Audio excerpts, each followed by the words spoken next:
Hello friends, welcome back to worship radio.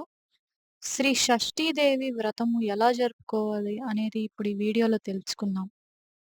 ప్రకృతి మాత సంతాన ప్రదాయిని అయిన శ్రీ షష్ఠీదేవిని భక్తి శ్రద్ధలతో పూజించుటకు ముందుగా పూజా స్థలమును ఆవు పేడతో శుద్ధిపరిచి శ్రీ వల్లి దేవసేన సమేత శ్రీ సుబ్రహ్మణ్య స్వామి వార్ల చిత్రపటమును కలశమును ఉంచి ముందుగా విఘ్నాలను తొలగుటకు పసుపు గణపతిని పూజ తరువాత శ్రీ షష్ఠీదేవి పూజ కార్యక్రమం జరపవలెను. శ్రీ షష్ఠీదేవి వ్రత కథ.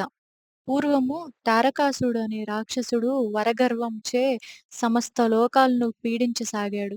పార్వతీ పరమేశ్వరుల పుత్రుడైన షణ్ముఖుడు తారకాసురుణ్ణి వధించి లోకానికి శాంతి ప్రసాదించాడు.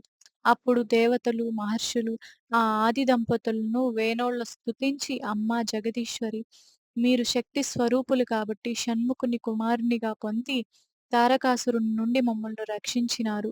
కానీ మాలాంటి వారి పరిస్థితి ఏమిటి? మాకు మంచి సంతానమును ప్రసాదించి, ఆ సంతానమును చల్లగా కాపాడడానికి దేవత ఎవరూ లేరు కదా!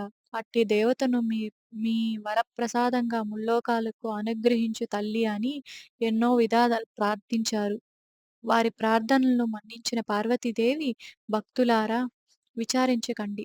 త్వరలో మీకు నా ప్రతిరూపమైన ప్రకృతి వలన ఈ సృష్టి ఉత్పన్నమవుతుంది. ఆ ప్రకృతి వలన పుట్టిన ఈ సమస్త సృష్టి సంతతినంతటినీ కాపాడడానికి ఆ ప్రకృతి యొక్క షష్టాంశ అనగా 6వ కళగా దివ్య రూపంతో అవతరించి షష్ఠీదేవి అనే నామంతో విరాజిల్లుతాను.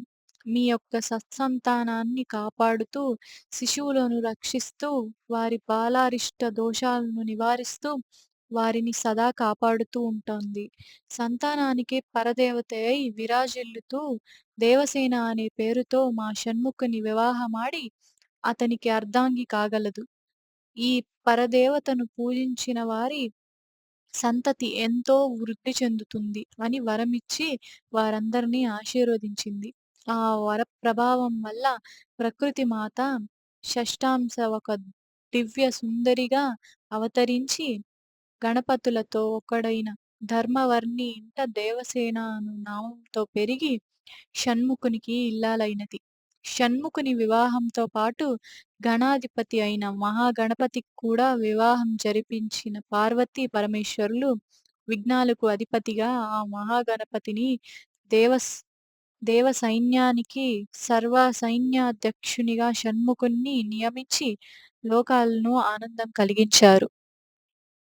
ఈ షష్ఠీదేవి పండుగ మనం భాద్రపద శుద్ధ చతుర్థి నాడు వినాయక చవితి ఎలా జరుపుకుంటామో, అలాగే భాద్రపద శుద్ధ షష్ఠి రోజున ఈ షష్ఠీదేవి నోము కూడా జరుపుకుంటే చాలా మంచిదని పురాణాలు చెప్తున్నాయి. వీడియో నచ్చితే లైక్ చేసి సబ్స్క్రైబ్ చేసుకోండి. Thanks for watching this video.